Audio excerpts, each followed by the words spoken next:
하나님 아버지의 사랑과 우리 주 예수 그리스도의 은혜와 평강이 저와 여러분 심령 속에 말씀과 성령님으로 충만하시기를 우리 주 예수 그리스도 이름으로 간절히 축원합니다.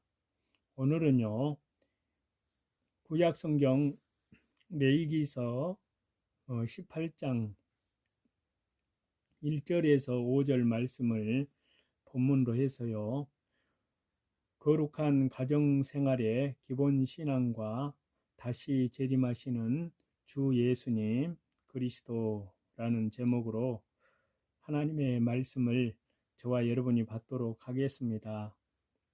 먼저 1절에서 5절 본문의 말씀인데요. 여호와께서 모세에게 일러 이르시되 너는 이스라엘 자손에게 고하여 이르라. 나는 여호와 너희의 하나님이라. 너희는 그 거하던 애굽 땅의 풍속을 좇지 말며 내가 너희를 인도할 가나안 땅의 풍속과 규례도 행하지 말고 너희는 나의 법도를 좇으며 나의 규례를 지켜 그대로 행하라. 나는 너희의 하나님 여호와니라. 너희는 나의 규례와 법도를 지키라. 사람이 이를 행하면 그로 인하여 살리라. 나는 여호와니라. 첫 번째는 본문에서 말하는 건요, 애굽 땅의 풍속을 좇지 말라는 겁니다. 그래서 3절에 말씀하시기를 너희는 너희가 거주하던 애굽 땅의 풍속을 따르지 말며 내가 너희를 인도할 가나안 땅의 풍속과 규례도 행하지 말고, 그렇게 말씀을 하고 있는데요. 여기서 구약시대 때 애굽 땅의 풍속을 좇지 말 것을 말씀하십니다. 자, 이 말씀을 신약에 비추어 보면은요, 세상의 풍속을 따르지 않으신 예수님의 삶을 보여주고 있습니다. 그것은 세상 풍속을 따르지 않는 성도의 삶을 가리키고 있습니다. 그래서 3절에서 너희는 너희가 거주하던 애굽 땅의 풍속을 따르지 말며 내가 너희를 인도할 가나안 땅의 풍속과 규례도 행하지 말고, 이렇게 본문에서 하나님께서는 이스라엘 백성들에게 너희가 거주하던 애굽 땅의 풍속을 따르지 말라라고 명령을 하십니다. 여기에서 풍속이라는 표현과 따르지란 그 표현은 둘 다 행하다라는 의미를 지닌 히브리어 동사 아사란 단어와 관련이 되는데요. 사실 이스라엘은 과거에 애굽에서 노예 생활할 때 애굽 사람들의 타락한 제약의 영향을 받았습니다. 그런 그들을 하나님께서 애굽에서 구원하신 것은 그들로 하나님을 경외하는 거룩한 삶, 하나님께서 정하신 뜻을 따라서 살도록 하기 위함입니다. 본문에 앞선 이 2절의 말씀은 이스라엘이 왜 애굽 사람들의 풍속을 좇아서는 안 되는지 가장 중요한 이유를 제시해서 말씀하고 있습니다. 자, 2절 말씀인데요. 너는 이스라엘 자손에게 말하여 이르라. 나는 여호와 너희의 하나님이니라. 자, 여호와 하나님께서 그들의 하나님이시기 때문입니다. 과거의 애굽 사람들은 하나님을 몰랐고 하나님 아닌 거짓된 것, 제약된 것을 숭상하였기 때문에 그토록 가정한 제약을 저지르며 살았습니다. 하지만 이스라엘은 그래서는 안 됩니다. 하나님께서 그들의 하나님이시기 때문입니다. 하나님께서 거룩하시듯이 이스라엘도 오직 거룩해야만 하였습니다. 그래서 하나님께서 이스라엘을 향해 애굽 땅의 풍속을 좇지 말라고 하시는 것은 신약 시대로 말하면 세상의 풍속을 따르지 않으신 예수님의 삶의 모습과 연결된다 할 수 있습니다. 그래서 마태복음 10장 34절에 예수님께서 하신 말씀입니다. 내가 세상에 화평을 주러 온 줄로 생각하지 말라. 화평이 아니요 검을 주러 왔노라. 자, 예수님은 세상과 타협하지 않으셨습니다. 세상의 풍속을 좇지 않으셨습니다. 하늘에 속하신 분으로 하나님 아버지의 뜻에 합당한 삶을 사셨습니다. 그로 인해 예수님이 가는 곳마다 예수님을 배척하는 일이 벌어졌습니다. 예수님으로 인해서 제약된 세상은 요동하고 격동하였습니다. 그렇습니다. 예수님은 단 한 번도 세상을 좇아 살지 않으셨습니다. 오직 하나님의 뜻을 좇아 행하셨습니다. 그래서 베드로후서 1장 4절에는 이렇게 말씀하십니다. 이로써 그 보배롭고 지극히 큰 약속을 우리에게 주사 이 약속으로 말미암아 너희가 정욕 때문에 세상에서 썩어질 것을 피하여 신성한 성품에 참여하는 자가 되게 하려 하셨느니. 자, 애굽 땅의 풍속을 버리라는 명령은요, 적용을 지금 시대로 비춰보면은 세상 풍속을 좇지 않는 성도들의 삶과 연결이 됩니다. 과거에 예수님을 믿기 전에, 구원받기 전에 우리는 세상과 더불어 살았고 세상 풍속을 좇아서 살았습니다. 즉 정욕을 좇아 살았고 정욕 때문에 세상에 썩어질 것만을 구하며 살았습니다. 그러한 우리를 하나님께서 구원해 주셨습니다. 그리고 이제는 천국을 소망하며 하나님께만 소망을 두고 살게 하셨습니다.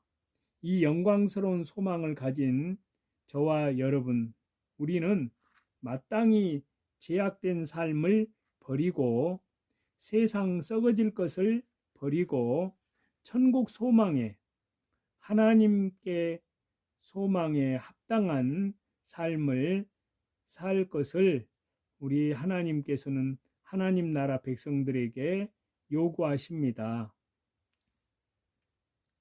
이제 두 번째 의미가 있는데요. 하나님의 법도와 규례를 지켜 순종할 것을 명하시는데요. 4절에 그렇게 말씀하고 있습니다. 너희는 내 법도를 따르며 내 규례를 지켜 그대로 행하라. 나는 너희의 하나님 여호와이니라. 자, 구약에서는 하나님의 법도, 규례를 지켜 그대로 행하라고 하셨습니다. 이제 신약에 와서는 그것을 이렇게 말씀하십니다.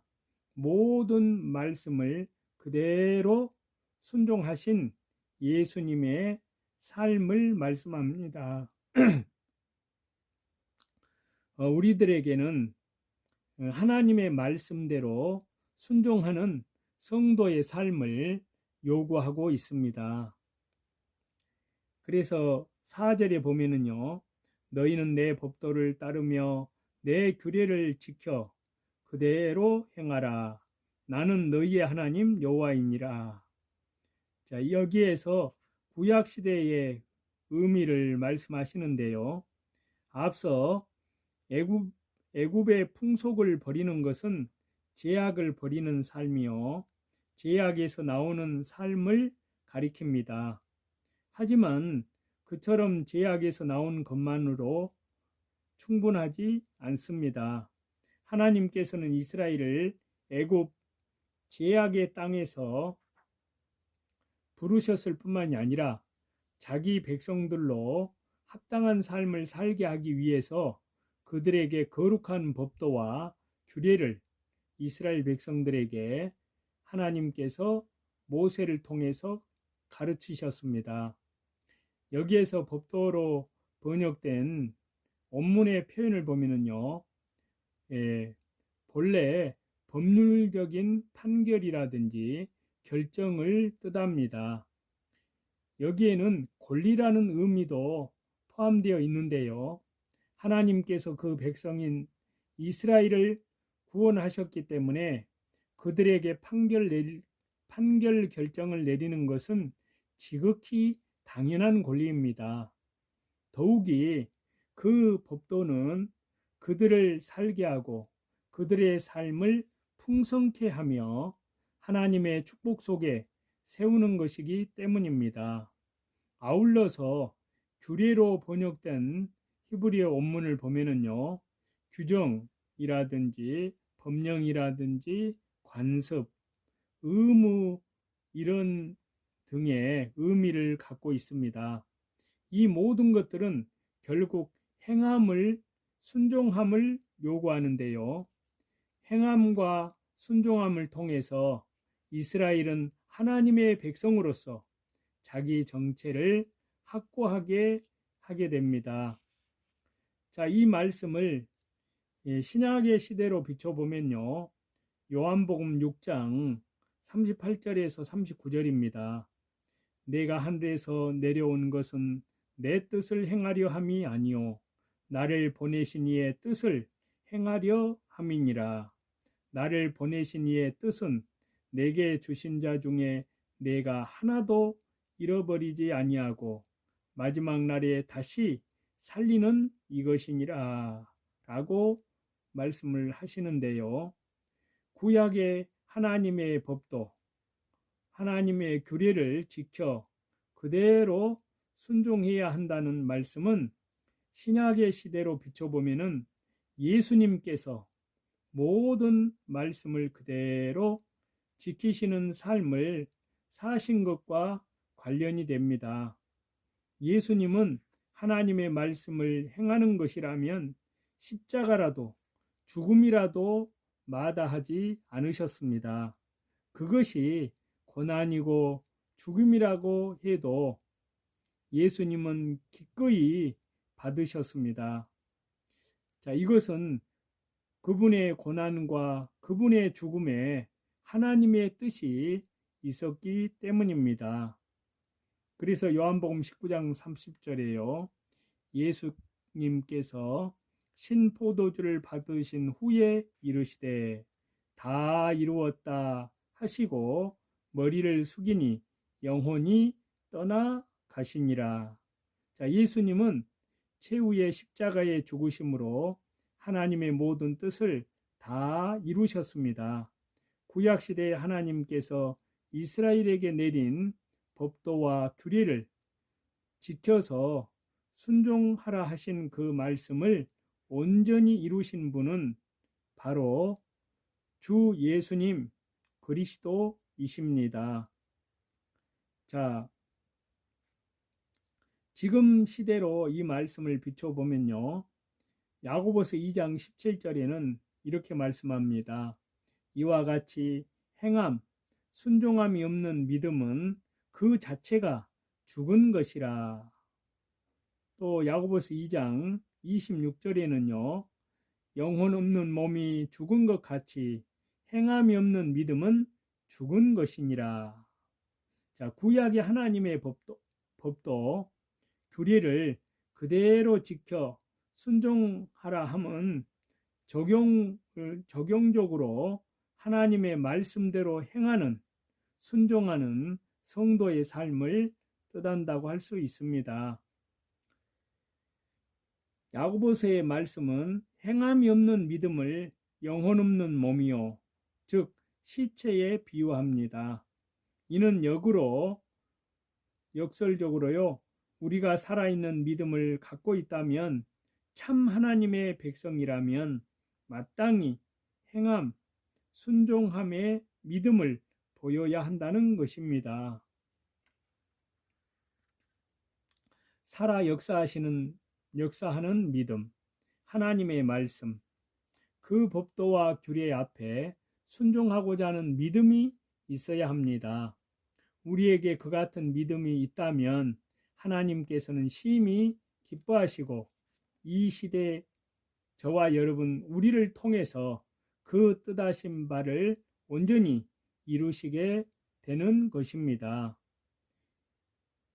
하나님의 은혜 가운데에서 이제 거룩한 가정생활의 축복을 말씀하시는데요.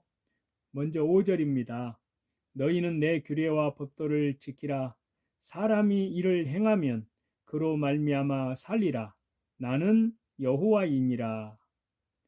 자, 거룩한 가정생활의 축복에서 구약의 시대로 보면은 하나님의 규례와 법도를 따라 가정을 세우면 축복이 임한다는 말씀이십니다. 자, 이 말씀을 신약 시대로 비춰보면요. 예수님께서는 거룩한 가정을 세워 복을 받게 하셨습니다. 자, 이 말씀을 우리 시대로 적용을 해 본다면요. 성도들은 예수님 안에서 가정 신앙을 지켜서 축복을 받으라는 그러한 말씀이 됩니다. 이제 거룩한 가정생활의 축복, 첫 번째 구약적인 그러한 의미를 말씀하시는 것을 보면은요, 5절에 말씀하고 있습니다. 너희는 내 규례와 법도를 지키라. 사람이 이를 행하면 그로 말미암아 살리라. 나는 여호와이니라. 자, 하나님께서는 이스라엘에게 규례와 법도를 지키라고 하셨습니다. 그러면서 그렇게 하면 사람이 살게 된다고 하셨습니다. 여기에서 살리라는 생명을 누린다는 의미, 복을 받는다는 의미를 포함하며 가정의 성결, 거룩을 가르치는 본 말씀에서의 문맥을 감안할 때 하나님의 규례와 법도대로 순종하면 가정이 복을 받는다는 의미로도 해석을 할 수가 있습니다. 자, 거룩한 가정생활의 축복에 대한 신약적인 의미를 좀 살펴보려고 하는데요. 자, 마가복음 10장 6절에서 8절입니다. 창조로부터 하나님 창조 때부터 사람을 남자와 여자로 지으셨으니 이러므로 사람이 그 부모를 떠나서 그 둘이 한 몸이 될지니라.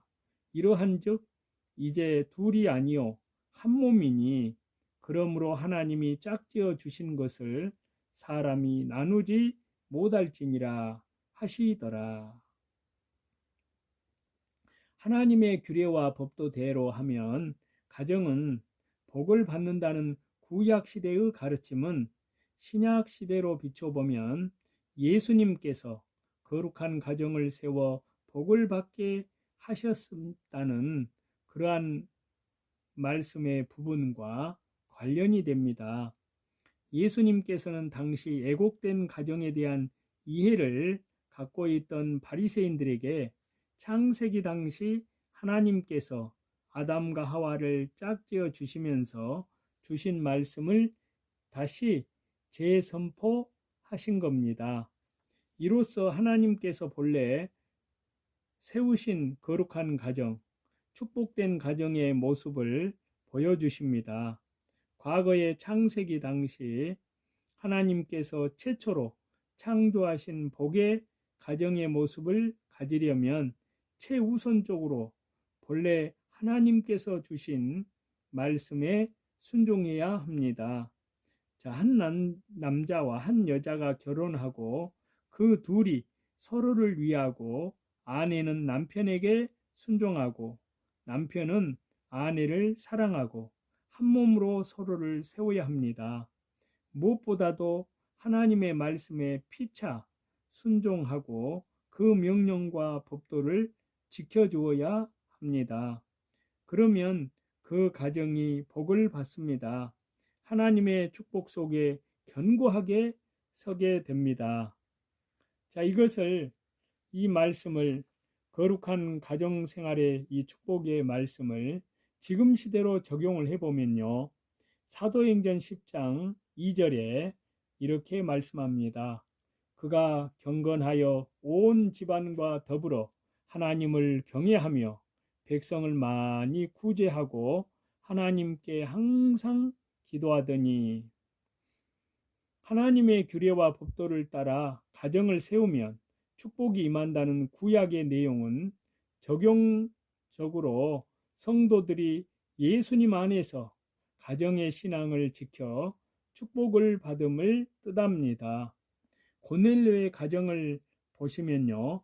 그 가정의 가장인 고넬료는 경건하였습니다. 온 집안과 더불어 하나님을 경외하였기 때문입니다. 하나님의 말씀대로 살아가는 그의 모습은 사도행전 10장의 여러 가지 모습으로 묘사해서 말씀하고 있습니다. 백성을 많이 구제하고 하나님께 항상 기도하더니, 사도행전 10장 2절에요. 또 사도행전 10장 7절에서 8절을 보면요. 마침 말하던 천사가 떠나매 고넬료가 집안 하인 둘과 부하 가운데 경건한 사람 하나를 불러 이 일을 다 이루고 욥바로 보내니라. 이제 사도행전 10장 24절에서 25절인데요. 이튿날 가이사랴에 들어가니 고넬료가 그의 친척과 가까운 친구들을 모아 기다리더니 마침 베드로가 들어올 때에 고넬료가 맞아 발 앞에 엎드려 절하니. 또 사도행전 10장 33절에는요. 우리는 주께서 당신에게 명하신 모든 것을 듣고자 하여 다 하나님 앞에 있나이다. 자, 이러한 말씀들에는 고넬료의 구제와 기도, 그리고 말씀에 순종하는 모습, 그리고 하나님 나라의 복음을 전파하는 그러한 교역자들을 존경하고 사랑하는 모습, 또 말씀을 사모하는 모습, 이러한 것들이 담겨 있습니다. 이 모든 모습들이 하나님의 말씀, 그 규례와 법도대로 행하는 모습이 아니고 무엇이겠습니까?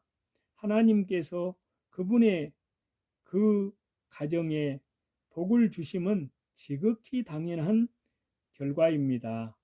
그렇습니다. 하나님께서는 이처럼 저와 여러분의 규례와 법도대로 순종하는 가정을 축복하십니다. 구원하시고 모든 풍성한 은혜를 충만하게 베풀어 주십니다. 이상과 같이 오늘날은 참으로 음란하고 온갖 지악이 충만한 그러한 시대가 되었습니다. 거짓이 선으로 되어 있고 선이 거짓으로 되어 있습니다. 또한 악인을 의롭다고 하는 세상, 의인을 악하다고 하는 그러한 시대가 되고 말았습니다.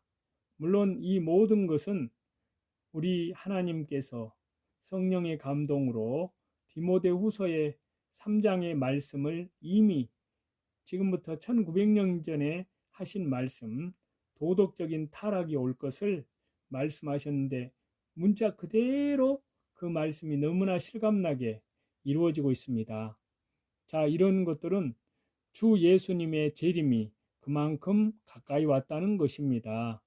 오늘도 저와 여러분은 자기를 부인하고 자기 십자가를 지고 또 이 세대를 본받지 아니하고 이 세상의 모든 사악한 악으로부터 죄로부터 철저하게 우리 주 예수님으로 말미암아 분리되어 하나님께 속한 자로 거룩한 자로 살았을 때 우리 주님 오실 때 참으로 주님 앞에 주님의 의를 힘입어서 하나님의 은혜 가운데 영광과 찬송을 돌려드리는 그날이 반드시 옵니다. 그러한 저와 여러분이 다 되시기를 다시 재림하시는 우리 주 예수 그리스도 이름으로 간절히 축원합니다.